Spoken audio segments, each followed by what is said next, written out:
Bueno, buenas noches a todos. Bienvenidos a esta sesión que va a durar aproximadamente una hora, de la que vamos a tratar respecto a la planificación de plantillas y el dimensionamiento de las mismas.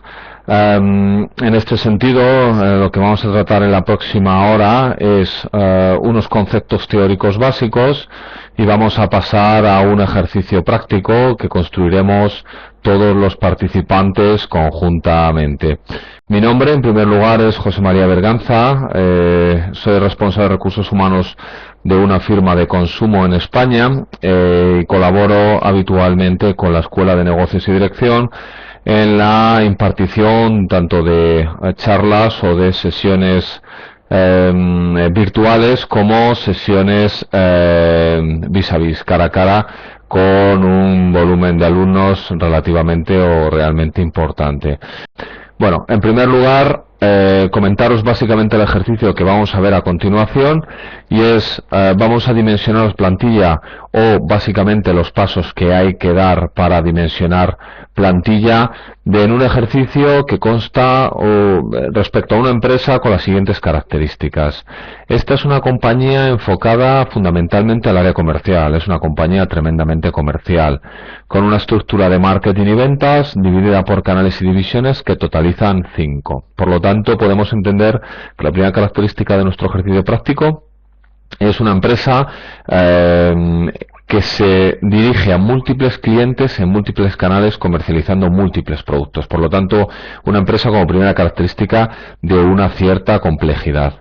En segundo lugar, tienen un interés en cambiar importante, pero encuentran resistencias dentro de ciertos niveles directivos y mandos intermedios. La parte media de la organización, los mandos intermedios, técnicos cualificados, está, y así se determina por encuesta de clima, desmotivada o relativamente desmotivada. La plantilla tiene una antigüedad media importante, de 14 años en la empresa. Entienden como crítico determinar cuál es la estructura óptima para su negocio en los próximos 3 años para seguir creciendo. Tendremos para ello 30 minutos para hacerlo conjuntamente, cumplimentando un archivo que vamos a ver a continuación y que os presento ya, que es este. Básicamente es un cronograma de actividades con una serie de acciones, qué equipo proponemos, el estado en el que se encuentra, una calendarización o un timing desde marzo hasta junio, y una serie de códigos de colores que en gestión típica de proyectos pues se suelen utilizar, como es la finalización, si la tarea está en tiempo, necesidad de acelerar urgentemente con plan de acción, fuera de servicio, necesidad de cerrar inmediatamente, retrasado, reajustado. Y asimismo también tendremos que definir los objetivos de este plan, los involucrados y roles, metodología y otros. Algo importante en este tipo de proyectos, programas que suponen una modificación de la estructura empresarial que afecta básicamente a los empleados, es el manejo tremendamente confidencial y estricto de la información. Por eso en la parte final podéis ver privado y confidencial, uso exclusivo de la dirección y de recursos humanos, que son los dos actores principales que suelen pilotar proyectos de esta naturaleza. Este es un ejercicio individual y tendremos 10 minutos para presentarlo, básicamente entre todos, y a posteriori daremos feedback. Las preguntas, por favor, hacedlas a través del chat para ir contestándolas a través de este mismo medio o a través de del canal verbal, para que podáis tener las contestaciones a las preguntas que os puedan surgir. ¿Entendido el ejercicio? ¿Cuál es?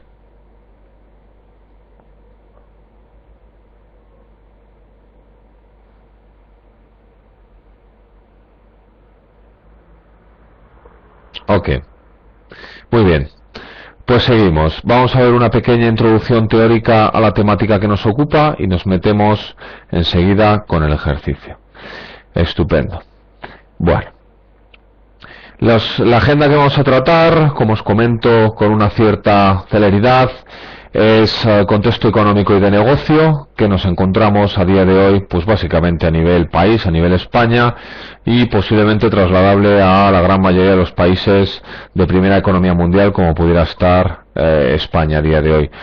Temas de eficiencia organizativa, dimensionamiento de plantilla dentro de entornos productivos y de entornos no productivos, claves que son críticas en la gestión de procesos de dimensionamiento, la reestructuración de plantillas, gestión de los excedentes, y trataremos o trabajaremos con algunas referencias. Aquí hay dos conceptos que son importantes clarificar. En primer lugar, lo que entendemos como el dimensionamiento versus la reestructuración o la planificación de plantillas. El dimensionamiento, en primer lugar, lo que nos determina es la dimensión de la plantilla con su número de personas, FTEs o Full Time Equivalent, que son básicamente horas de trabajo dividido entre personas. Por lo tanto, podemos tener, o normalmente, de hecho va a ser siempre así, un número de personas que es mayor que los FTEs, porque en la medida en que tengamos personas que están reduciendo su jornada, un FTE típico, un FTE estándar es una persona que trabaja 4 horas que contabiliza a nivel FTE como 0,5.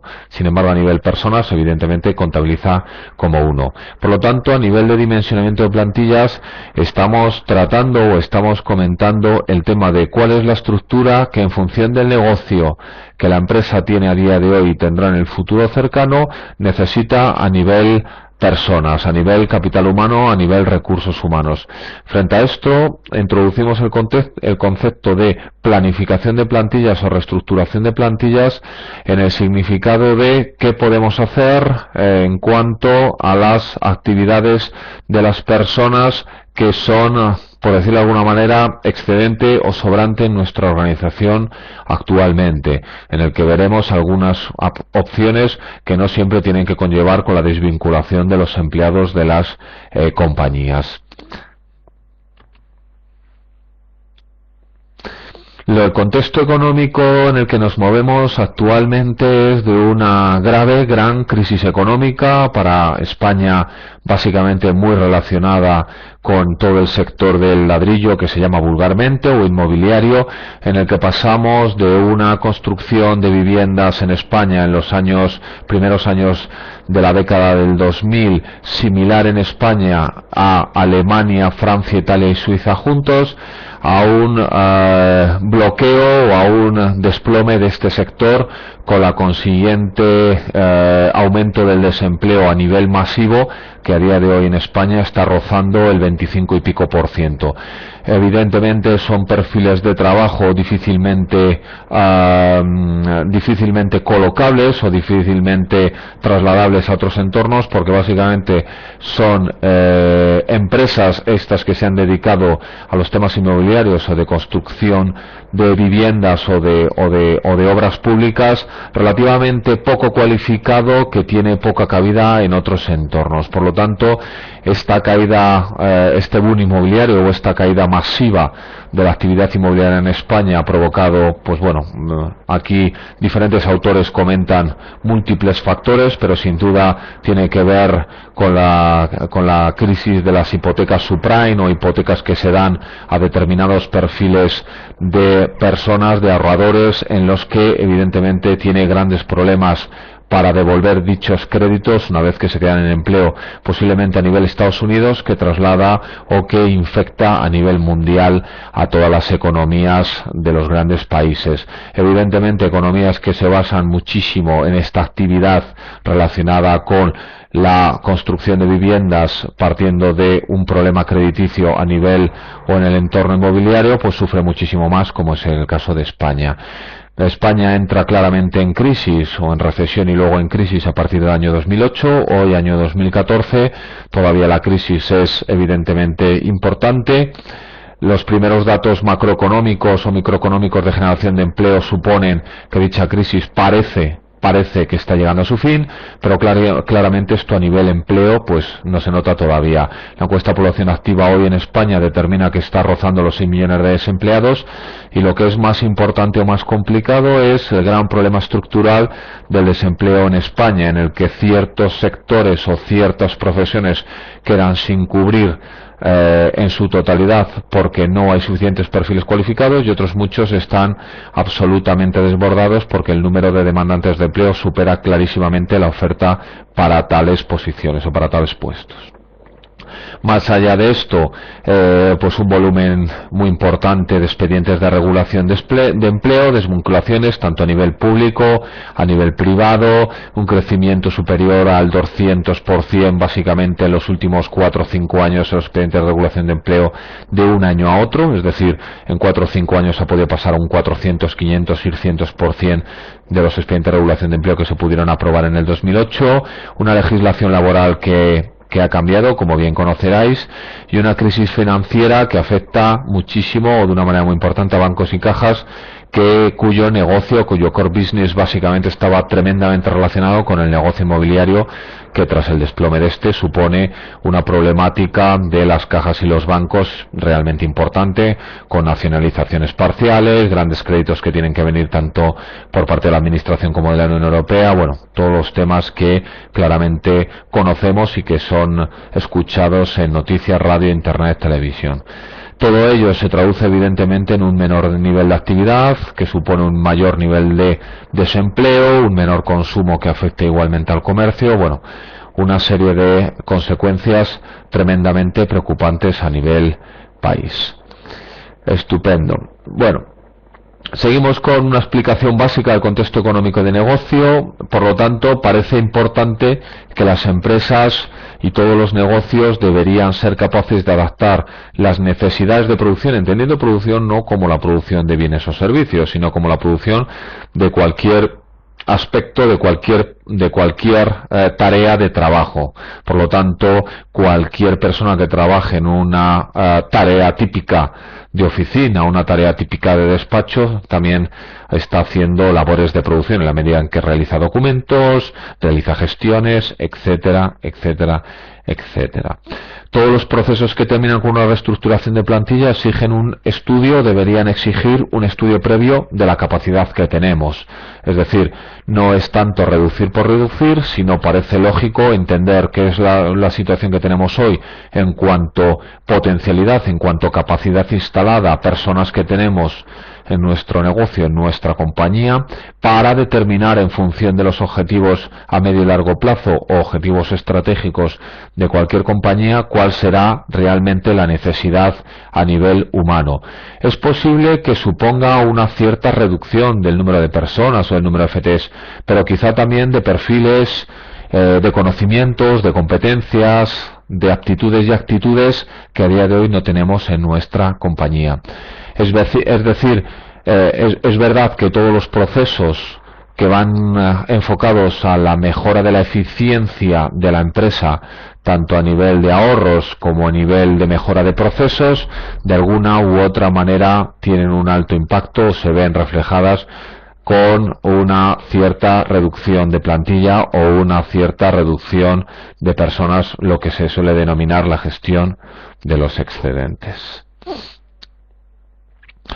¿Qué entendemos por una mejora de la eficiencia? Pues una mejora de la eficiencia está relacionada evidentemente con la capacidad que tiene una organización, una compañía, para disponer sus diferentes recursos de forma que se consigan los resultados esperados, tanto del hoy como del mañana. Esto implica integrar de una forma óptima, el modelo organizativo que tenemos en la compañía, los procesos y la gestión de todo el conjunto. El modelo organizativo representa la manera, evidentemente, que tiene una compañía de organizarse de manera eficaz o eficiente, hacer frente al mercado y al modelo de negocio. Esto se suele dividir, el modelo organizativo, en 3 niveles. En primer lugar, el alto, que se suele reflejar como el máximo responsable de la compañía en los reportes directos al mismo. El nivel medio se suele integrar en función del tamaño de la organización por el segundo y el tercer nivel, y el nivel más bajo de la organización, que podríamos trasladarlo a una pirámide, a un organigrama estándar de cualquier compañía. Las posiciones con menor nivel de reporte y cuyas responsabilidades alcanzan básicamente actividades o tareas dentro del proceso. También se suelen incluir en este tercer nivel lo que se suele llamar como actividades staff o actividades de consejo en cuanto a actuación para los niveles que están más arriba en la organización.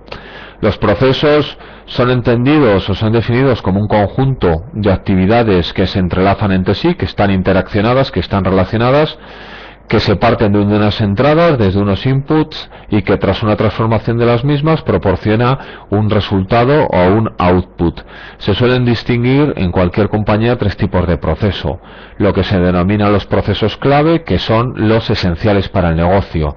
Normalmente en cualquier empresa, si es una empresa de producción de alguna actividad, de algún producto o de algún servicio, suelen ser el área, el departamento que genera ese producto, que genera ese servicio, más la actividad nuclear de la compañía relacionada con clientes, que se suele denominar la actividad comercial. Los integradores son aquellos procesos y funciones que actúan como correa de transmisión en los procesos clave, es decir, qué es lo que se necesita para que la empresa pueda producir y qué es lo que se necesita para que la empresa pueda comercializar. Y en último lugar, lo que se denomina los procesos soporte o actividades que dan soporte, como no puede ser de otra manera, a las actividades tanto integradoras clave. En este sentido suelen ser los departamentos de recursos humanos, departamentos de IT, departamentos de administración, que son departamentos que dentro de sus diferentes funciones facilitan bien personas, facilitan bien información, facilitan bien tecnología o infraestructura para que el resto de los departamentos puedan hacer, el resto de los procesos o de las áreas puedan desarrollar su trabajo. En cuanto a gestión, solemos hablar de sistemas, herramientas y las acciones llevadas a cabo dentro de una compañía cuyo último fin es la ordenación, la priorización, la orientación, la administración de los recursos de la organización para la consecución de los objetivos establecidos, en las mejores condiciones de tiempo y costes, evidentemente. Como la gestión como una fuente de eficiencia puede ser realizada básicamente sobre personas, recursos humanos, procesos clave de soporte integradores, sobre tema económico, sobre KPIs o procesos claves de rendimiento, entradas claves de rendimiento, etcétera, etcétera. Los niveles de análisis básicamente se suelen determinar en dos: en el diseño organizativo y el dimensionamiento de plantillas o planificación de plantillas, en el que tomamos la cadena de valor y los macroprocesos dentro de la organización, los procesos o microprocesos que están incluidos dentro de esos macroprocesos, siendo por ejemplo un macroproceso la acción comercial de la compañía, el proceso de venta, y las actividades, las presentaciones que hacen los vendedores a los clientes. Igualmente, dentro de entornos productivos, en el que quizá alguno de vosotros trabajéis o trabajaréis en el futuro, existe una muy amplia experiencia en este ámbito que se extiende a través de más de medio siglo, en el que básicamente el criterio más importante es el de productividad, que suele ser relativamente fácil de medir como un número desde un punto de vista objetivo por, imaginaros, diferentes ratios, como pudieran ser piezas realizadas, piezas correctas no rechazadas por un control de calidad al final, horas de producción, horas disponibles de máquinas. Es decir, en este entorno productivo es en el que más claramente y más se ha trabajado en la historia en cuanto la productividad o en cuanto qué personas, qué volumen de personas, qué plantilla necesitamos para hacer cierto trabajo.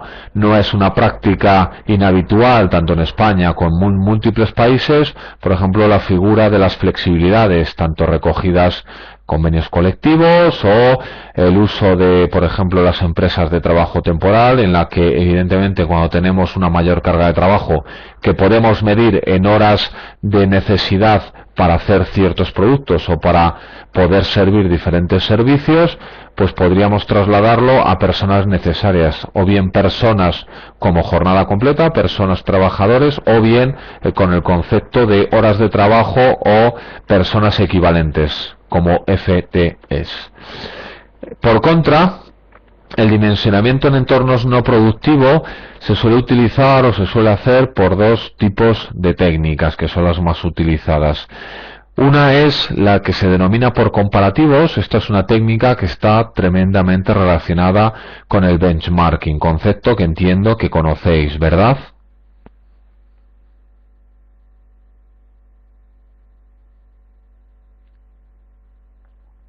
¿Conocéis el concepto de benchmarking?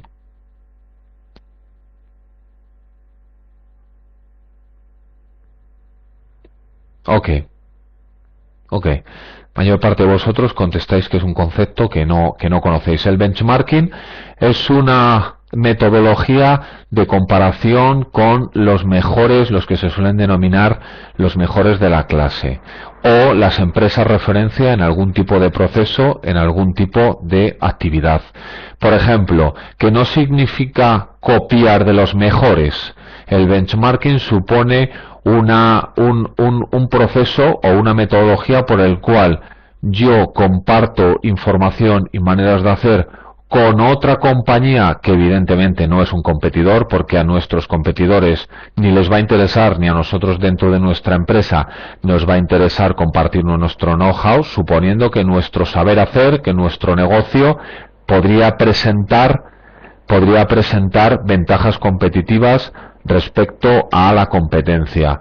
Nos comparamos dos empresas en diferentes procesos en los que yo, empresa A, traslado información y traslado mis mejores prácticas en un aspecto en el que la otra empresa funciona posiblemente peor que yo, o al menos quiere saber si lo que está haciendo está en la buena dirección, y por contra yo le solicito a la otra empresa que me traslade su know-how respecto a procesos. ¿Cuál es el resultado final? ¿Cuál es el objetivo? El objetivo es que todos mejoremos. Por lo tanto, la metodología o el dimensionamiento por comparativos está muy relacionado con esto. Me comparo con lo que están haciendo los mejores en cierta actividad. Dentro de recursos humanos hay diferentes foros cada vez más crecientes, cada vez más utilizados, como por ejemplo pudiera ser LinkedIn, en el que hay múltiples grupos de compartir buenas prácticas. Si nosotros nos introducimos en LinkedIn y nos juntamos, nos unimos a algún grupo que pudiera ser de nuestro interés, cosa que os invito a hacer, podemos solicitar información a modo de compartir buenas prácticas. Hacemos preguntas y responsables o expertos en ciertas áreas nos contestan sus experiencias al respecto. De esta manera estamos aprendiendo de gente que está involucrada en el día a día en las problemáticas que a nosotros nos pudieran preocupar o debiéramos resolver. ¿Entendido el concepto de benchmarking?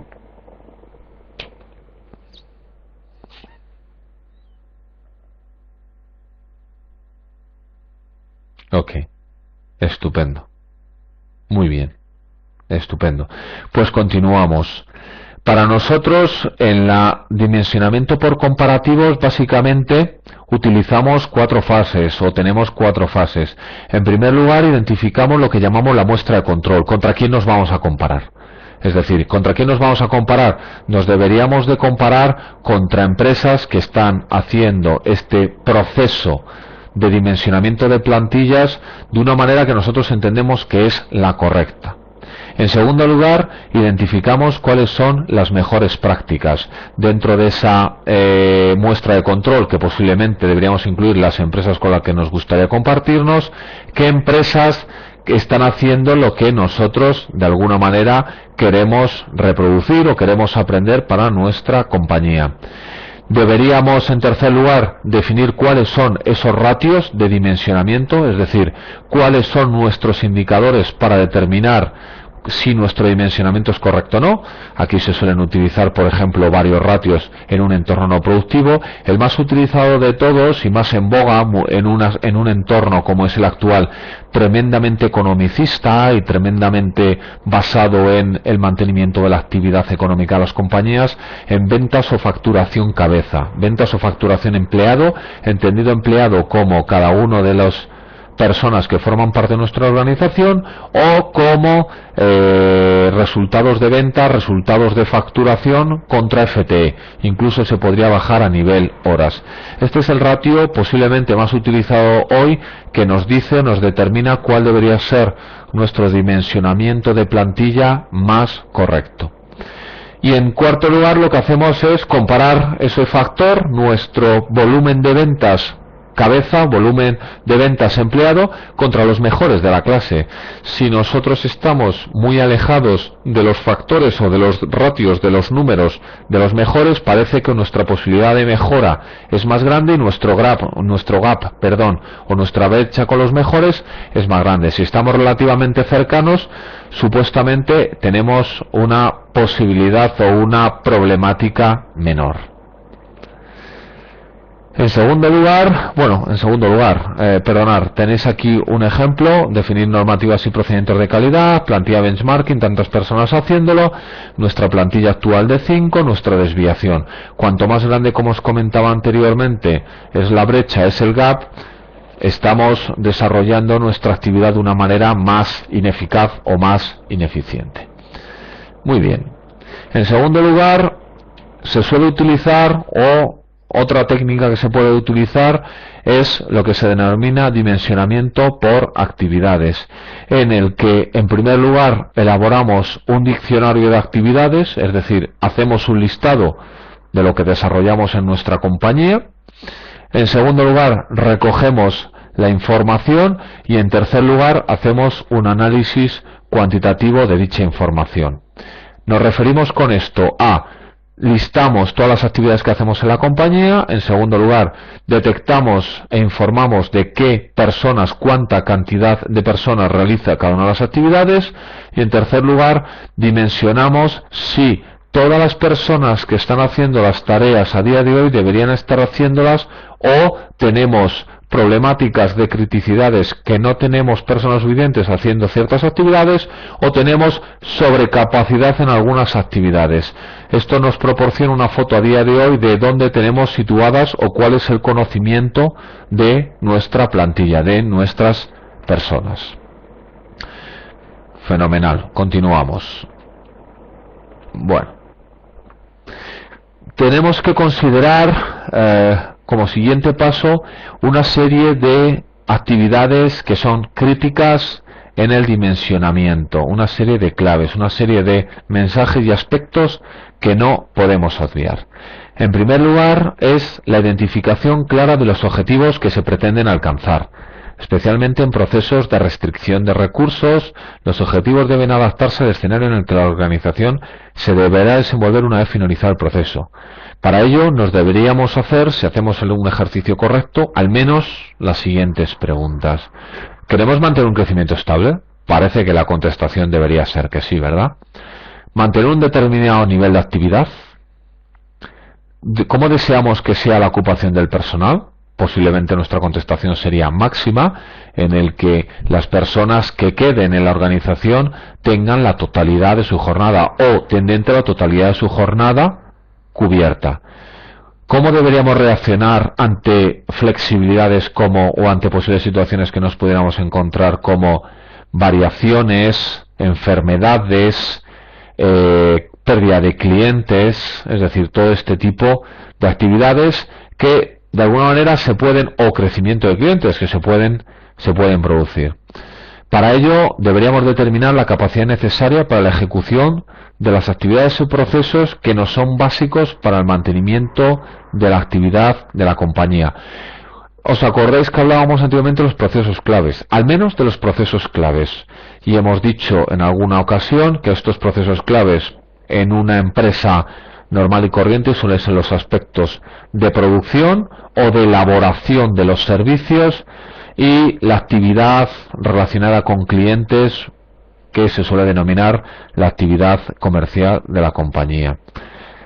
Igualmente debemos preguntarnos las capacidades clave en una situación de recuperación, capacidades claves que tenemos hoy, las que nos faltan podemos adquirirlas, podemos tenerlas a corto plazo, o podemos reutilizar las capacidades actuales.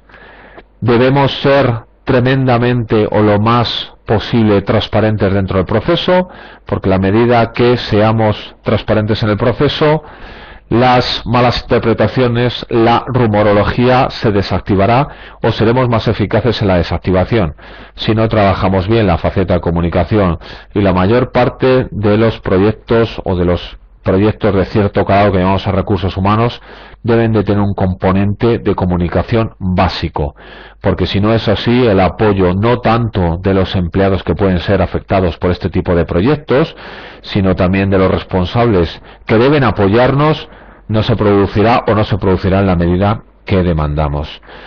Y en último lugar, nos deberíamos preocupar o nos deberíamos hacer la pregunta de qué hacemos con los excedentes o qué hacemos con las personas que a día de hoy no pueden permanecer en la compañía. No tenemos única exclusivamente una solución que es la desvinculación, como podéis imaginaros, sino que existen algunas otras que vamos a ver a continuación. En primer lugar, no implican necesariamente bajas o no requieren despidos traumáticos. Podemos tener bajas incentivadas, recolocaciones internas, excedencias incentivadas. Igualmente, no todas las desvinculaciones o todos los despidos deberían hacerse por un expediente de regulación de empleo. Evidentemente, expediente de regulación de empleo a nivel legal suponen una serie de condicionantes, o más de 30 personas o más allá del 10% de la plantilla. Cualquiera de los dos criterios, en todo caso el más restrictivo de ambos es el que nos aplicaría. Vamos a ver posibles soluciones. En cuanto a las desvinculaciones definitivas, temporales, bien sean totales o parciales, podríamos hacer despidos por decisión de la compañía unilaterales o forzosos, como extinción o renovación de contratos temporales, colectivos dentro de expedientes de regulación de empleo, o bien objetivos, menos de 29 trabajadores o más del 10% de la plantilla. Extinciones de aceptación voluntaria, es decir, prejubilaciones, bajas incentivadas con los empleados, desvinculaciones igualmente parciales, jubilaciones parciales, reducciones de jornada, desvinculaciones temporales, suspensiones de contrato, expediente de regulación temporal de empleo o también llamados ERTES, excedencias incentivadas, recolocación externa, programas de recolocación de outplacement, transmisión a otras partes de la compañía, etcétera. Y dentro de lo que pudiera ser la recolocación interna de la modificación de las condiciones, movilidad funcional, movilidad geográfica, modificación de jornada, horarios y turnos. Todo ello puede venir relacionado con o sin modificación de funciones, de salarios, de reciclaje o de otras condiciones del contrato. ¿Entendida la parte básicamente teórica?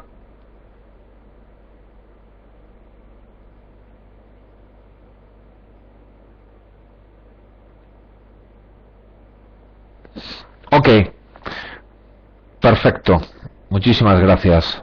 En este sentido me gustaría que trabajáramos los próximos minutos dentro de nuestro ejercicio que podéis ver ahora en pantalla, que son las condicionantes que vamos a plantear o que vamos a plasmar en la imagen que tenéis ahora en vuestras pantallas, en básicamente un plan en un cronograma de actuación, de planificación y dimensionamiento de plantillas.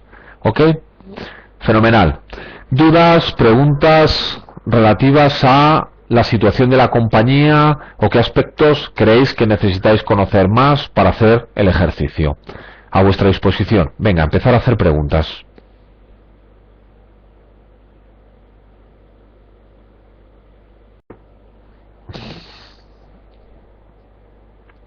Los datos que manejáis son: es una empresa, no viene el nombre no viene, perdón, el número de personas a planificar o cuántas personas se deberían permanecer y cuántas deberían salir de la empresa, sino el ejercicio es más bien que entendáis cuál es el planning, cuáles son los diferentes pasos que deberíamos realizar para ir desde el principio hasta el final en un proyecto de redimensionamiento de plantilla.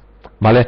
Si queréis podemos trasladar unos números que pueden ser: actualmente esta empresa tiene 420 personas y se tiene que quedar con 300, es decir, tiene que de alguna manera reducir su plantilla en función de su negocio, que ha caído aproximadamente un 25%, en los últimos 3 años. Por lo tanto, la reducción de 120 personas, que supone aproximadamente un 25%, está relacionado con una caída de ventas del 25%.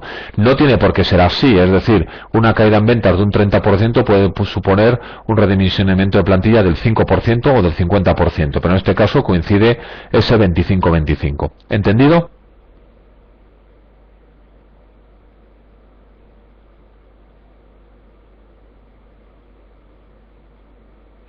¿Más preguntas?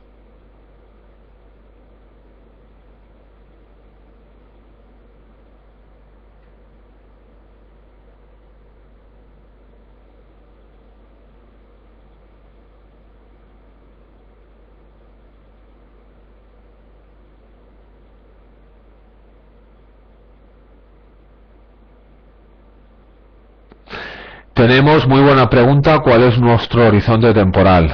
Muy bien. Como podéis ver en el ejercicio, estamos hablando marzo, abril, mayo, junio. El proyecto tiene una duración de 4 meses, marzo, abril, mayo y junio. ¿La salida de reducción de plantilla es en todos los departamentos por igual? Preguntan. No, no es por todos los departamentos por igual.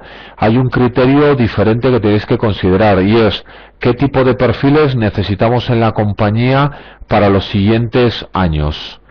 Esto no vamos a entrar en definir cuál es el perfil, porque como os comentaba anteriormente, necesitamos primero establecer, no vamos a llegar a ese nivel de detalle, necesitamos establecer la estructura del proyecto desde el principio hasta el final. Pero no, la contestación es no, no necesitamos o no es necesario reducir en todos los departamentos por igual. Más preguntas, muy bien.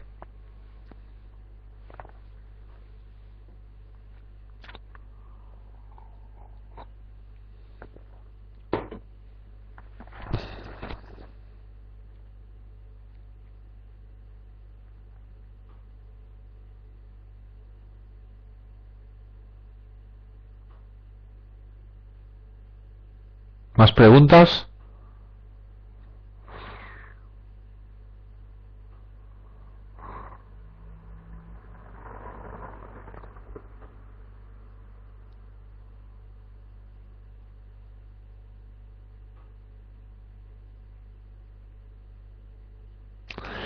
Las actividades que hace cada persona, os comentaba, no podemos llegar o no vamos a llegar a ese nivel de detalle. Vamos a quedarnos en un nivel un poquito más arriba del proyecto en su globalidad. Pero básicamente podéis pensar, si decíamos anteriormente, que es una compañía muy comercial en el que aproximadamente el 75% de su gente está relacionada con lo comercial. O bien son vendedores, jefes de venta, gerentes de venta, direcciones de venta o personas relacionadas, como pudiéramos tener un marketing, como pudieras tener un servicio de postventa, etcétera, etcétera. Las personas que hace cada una de ellas, nuestro organigrama es un organigrama tradicional dentro de esta empresa en la que tenemos una dirección general, tenemos 5 directores de cada una de las unidades comerciales, los departamentos de soporte estándar como son recursos humanos, administración, finanzas, garantía de calidad o calidad y recursos humanos. Pero como os comentaba anteriormente, el grueso de la actividad de la compañía y el grueso de los recursos humanos de la misma están absolutamente relacionados con la actividad comercial.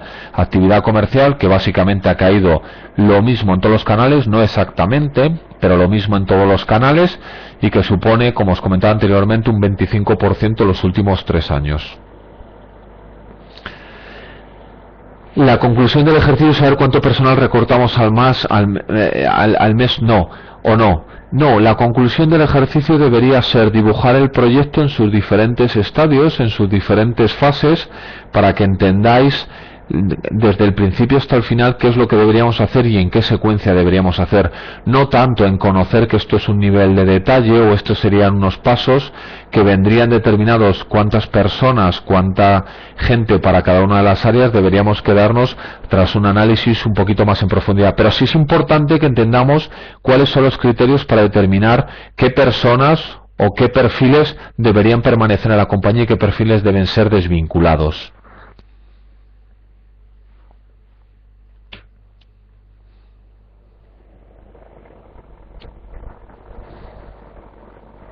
¿Dudas, preguntas que queráis conocer, que queráis tener?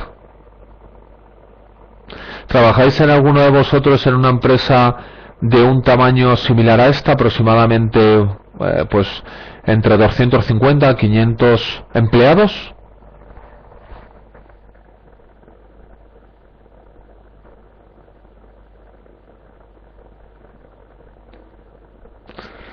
La situación del negocio para la persona, para ti, Cristina, es similar a la que yo propongo. ¿Ha habido cierta gestión de las personas en cuanto a al redimensionamiento de la plantilla?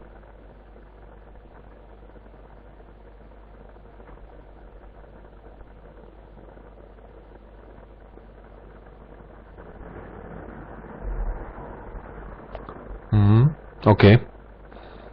Ok, fenomenal. Sí, parece que hay alguno de los participantes cuya empresa ha tenido que, desafortunadamente, modificar sus números de empleados en el sentido de tener menos recursos porque posiblemente el negocio se ha reducido. Entiendo que son esas las consecuencias o cuáles son las razones.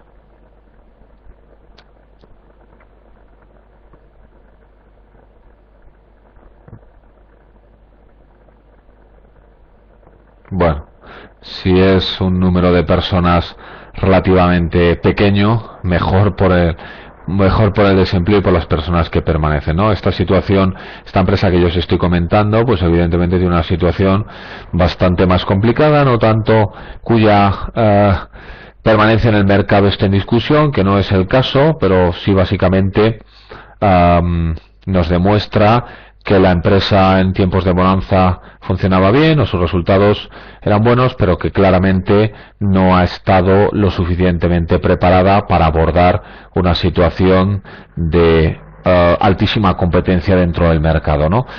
Sus competidores principales han podido verse afectados y de hecho se han visto afectados, pero no en un nivel tan sumamente alto como se ha visto afectada esta compañía.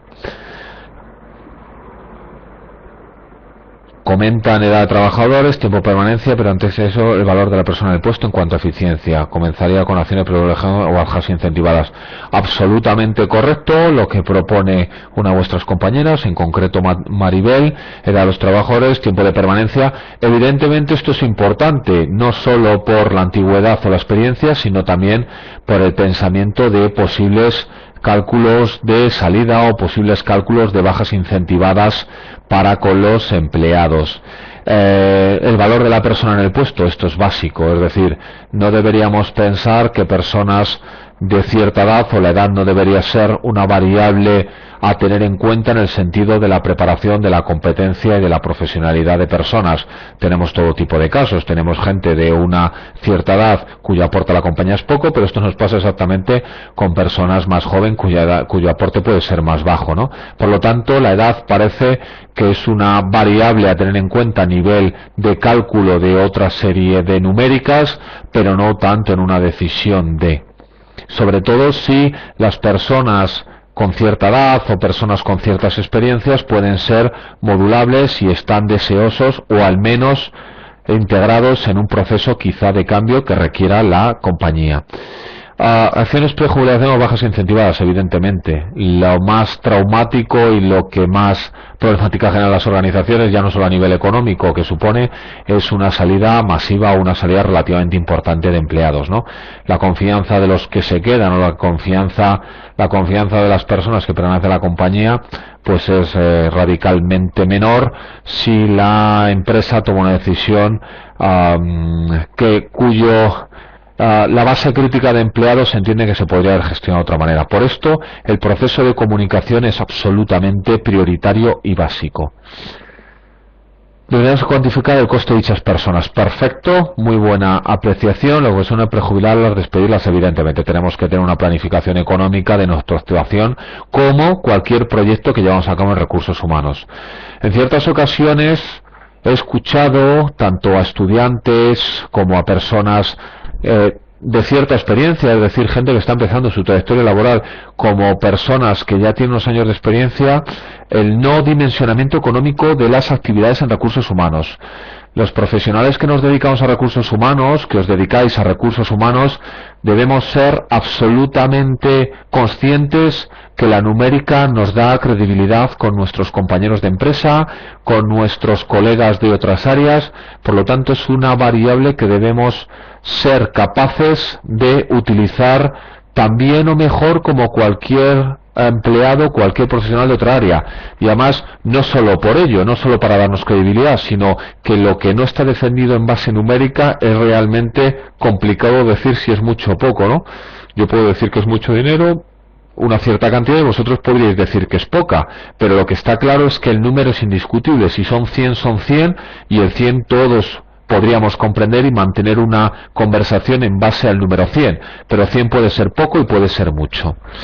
Esas previsiones, 120 personas, esperado aumento de beneficios. Bueno, el objetivo no es tanto el aumento de beneficios para esta compañía, sino en primer lugar ajustar, como decíamos en la anterior presentación, su capacidad actual, que parece que es sobrante o tiene más capacidad en cuanto a personas de lo que el negocio necesita, y en segundo lugar dibujar cuáles son los perfiles, las capacidades necesarias tanto para el hoy como para el mañana, no tanto el rebajar o el volver otra vez a beneficios, que no es el caso, porque esta compañía es verdad que los ha bajado, pero sigue estando en beneficios.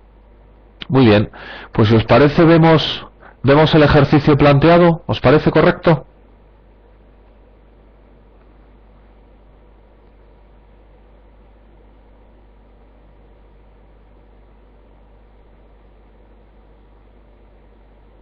Perfecto, sí.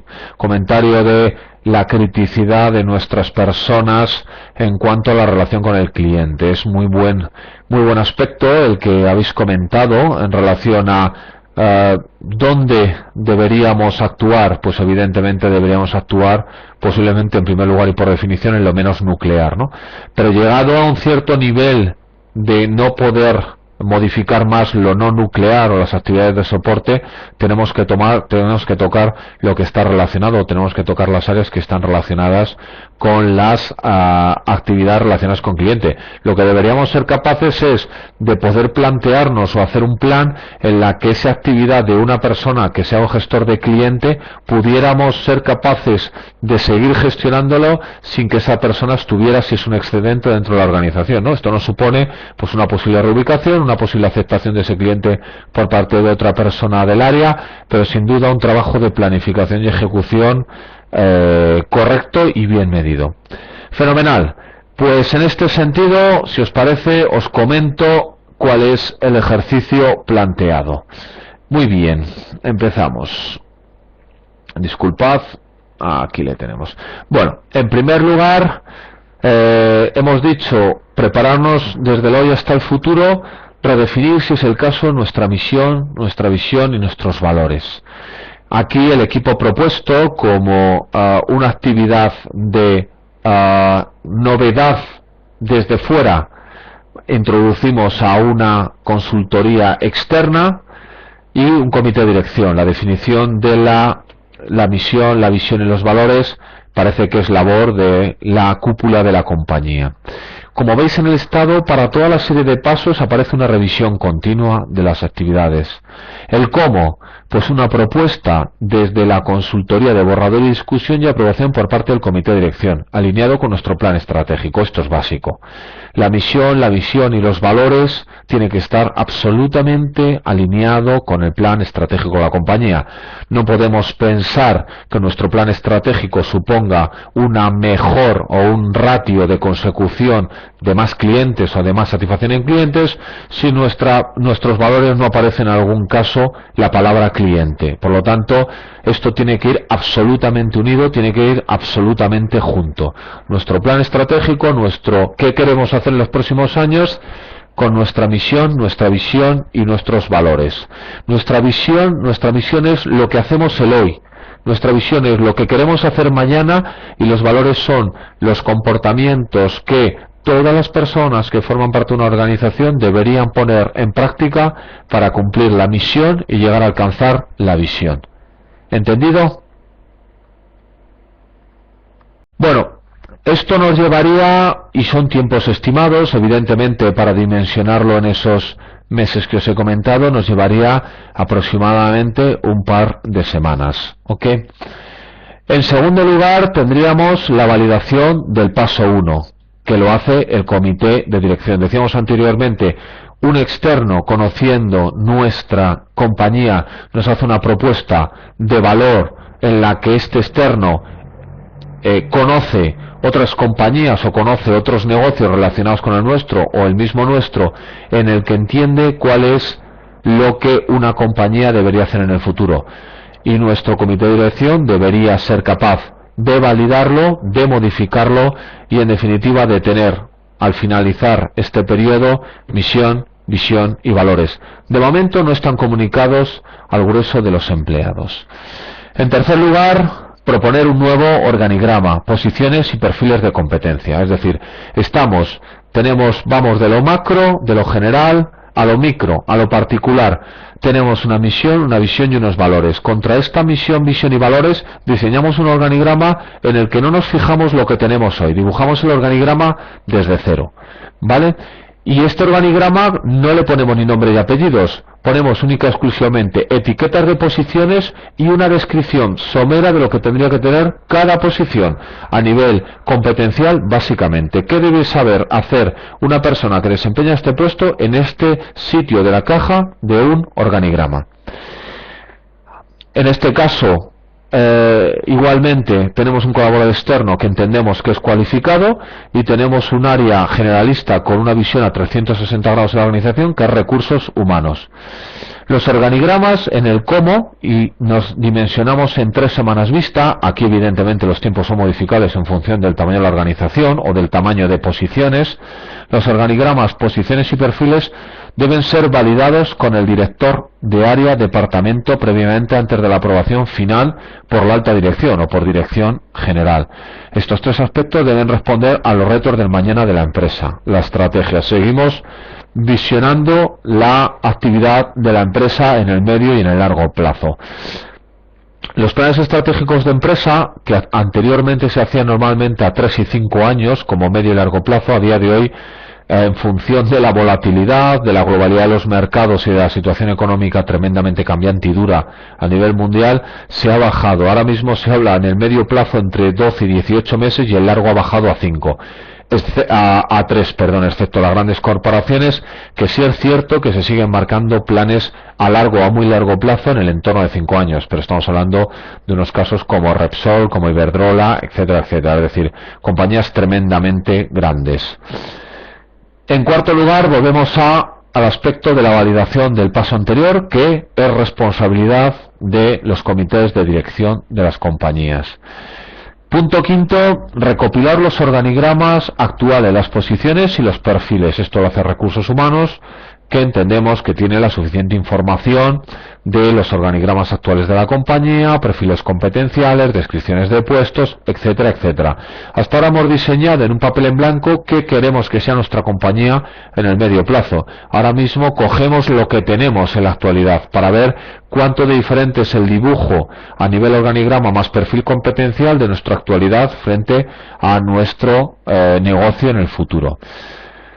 Intentamos o tenemos que recopilar la información más actualizada posible. En el punto 6 evaluamos a la plantilla actual y en este caso deberíamos introducir el mayor grado de objetividad posible. Introducir el mayor grado de objetividad posible requiere un aspecto de comunicación para la plantilla de lo que estamos haciendo, y este sí es el momento, si no lo hemos hecho anteriormente, de explicar a la plantilla la situación que tenemos de negocio, la situación que ha venido ocurriendo en el histórico de un tiempo a esta parte, que nos ha supuesto en el caso de esta empresa en concreto una pérdida del 30% del negocio, y qué es la actividad o cuáles son las decisiones de la compañía al respecto. La decisión de la compañía es redimensionar con lo que todo esto supone, y hay que explicar que posiblemente suponga una gestión de los excedentes, una salida que evidentemente, si la voluntad de la compañía es la que debe ser, y esperemos que sí, y si la compañía tiene comité de empresa, debe ser negociado y debe ser tratado con el comité de empresa para intentar hacerlo de la manera menos dañina posible y que la compañía, una vez eliminado, una vez superado este proceso, pueda continuar de la mejor manera posible. debe ser comunicado a los empleados. ¿Cuáles van a ser los criterios de evaluación? ¿Quién los van a llevar? ¿Cuál va a ser el timing? ¿Cuál es el objetivo? Y es medir y evaluar las competencias profesionales de las personas para ajustarlas a los perfiles que demanda la compañía en el dibujo que hemos hecho anteriormente en el punto 3. La información más transparente posible, os dicen el cómo, de cómo va a ocurrir el proceso de evaluación es básico para el éxito de este paso. La comunicación previa con el comité proporciona imagen de querer hacer y hacer las cosas correctamente. Validar este paso con recursos humanos, comité de dirección, proponer las personas tras esa evaluación que permanecen y que deben desvincularse de la compañía, en la que al final tiene que haber un responsable, un director de departamento más recursos humanos en la comunicación con cada uno de los empleados salientes de continuación y de desvinculación. La recomendación aquí básicamente es ir haciendo rápidamente primeros los empleados de continuación y a continuación los de desvinculación. ¿Por qué? Porque puede ocurrir que algún empleado de continuación pudiera apuntarse a alguna de las opciones de desvinculación. Por lo tanto, debemos tener en primer lugar claro quiénes son las personas que continúan por decisión de compañía, porque la persona quiere continuar y no quiere desvincularse en alguna de las posibles propuestas, como pudiera ser bajas incentivadas, etcétera. Lo que haría que si ocurre esto, posiblemente alguna de las personas que tuviera que salir o que tuviera que desvincularse, tuviera que quedarse en la compañía.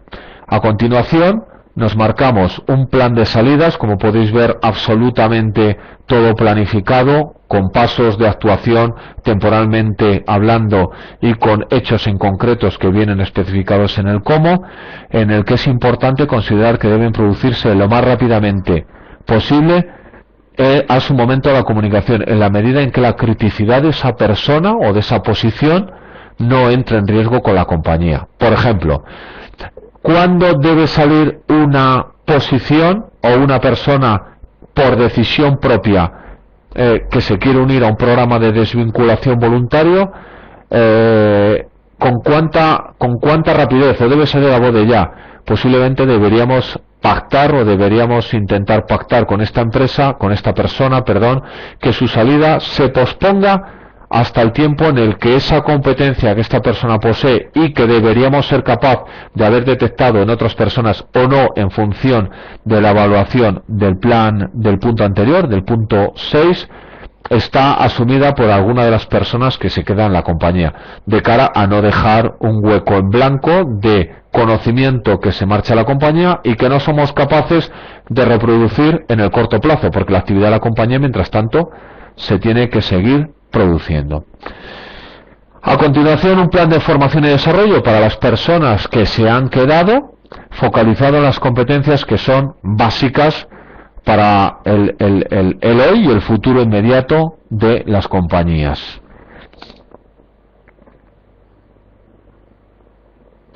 Disculpad, fenomenal. Y para finalizar, posiblemente nos encontremos que tras esta desvinculación hay conocimiento que no podemos reproducir porque es conocimiento o competencias que necesitemos en el medio plazo, por lo tanto deberíamos incluir un plan de incorporaciones para poder fichar, poder atraer talento que tenga esas competencias hoy y mañana, que desafortunadamente en nuestra plantilla hoy que se va a quedar en la compañía no tenemos, y que sea realmente difícil de adquirir. Por ejemplo, conocimientos de tecnología que sabemos que serán necesarios en 12-18 meses, pero que nuestra compañía hoy o no puede formar porque es excesivamente caro, o no puede formar porque no tiene el perfil que pudiera adquirir ese conocimiento en el plazo de tiempo que nos marcamos. Y en último lugar, y para cerrar el círculo, debemos evaluar todas las actividades que hacemos. Habitualmente se puede llamar post-mortem, en algunos casos se llama evaluación simple, evaluación de proyecto, pero bueno, en el que debemos al menos contestar las siguientes preguntas. ¿Qué hemos hecho bien dentro de este proceso? ¿Qué hemos hecho evidentemente mal? ¿Qué haríamos otra vez para lo que hemos hecho mal hacerlo bien? ¿Qué hemos aprendido? y cuáles han sido los obstáculos y las barreras.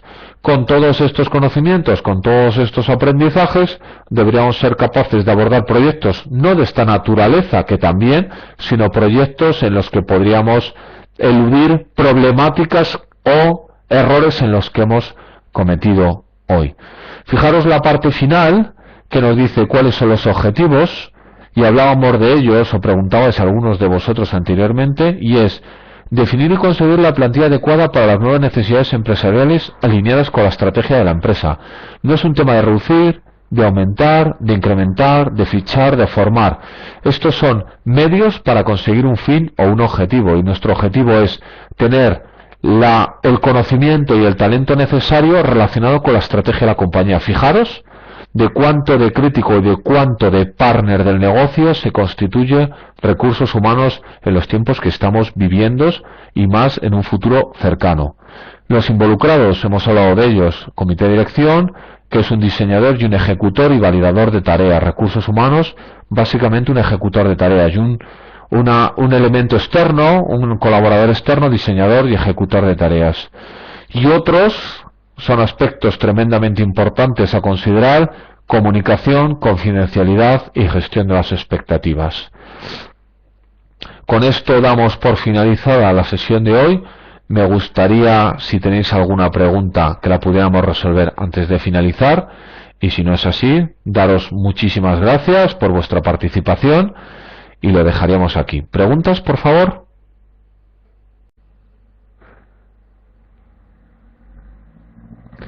Para una empresa de producción, pregunta uno de vuestros compañeros, en concreto Maribel Gómez. Más que de una empresa de producción, debemos considerar cuál es el impacto del proceso en cuanto al dimensionamiento. Es decir, si somos capaces de entender cuál es nuestra necesidad hoy y en el futuro inmediato, y nuestra diferencia de negocio de hoy en los próximos meses, años, es muy grande, posiblemente el impacto a nivel plantilla sea más grande.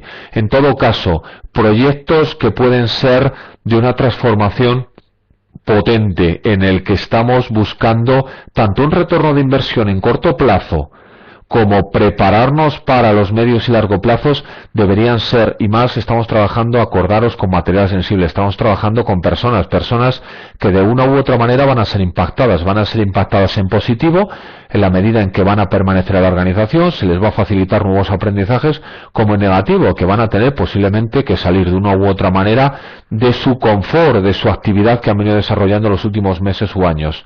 Por lo tanto, deberíamos intentar ser rápidos en la ejecución del proyecto, porque tener en cuenta una cosa en vuestra cabeza, y es: la actividad de la compañía tiene que continuar. Si nosotros alargamos innecesariamente un proyecto de este tipo, un proceso de este tipo, durante mucho tiempo, al final la cantidad de problemáticas, la cantidad de seré yo, no seré yo, dudas, rumorologías, se extiende de una manera tremendamente grande.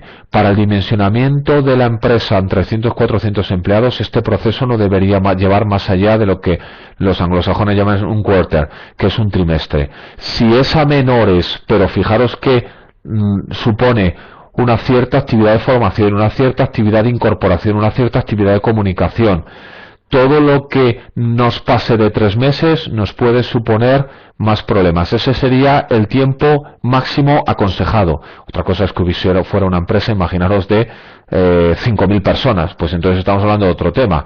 Pero si es una empresa, lo que nosotros llamamos en España hasta 500 empleados, debería estar no más de 3 meses. ¿Contestado?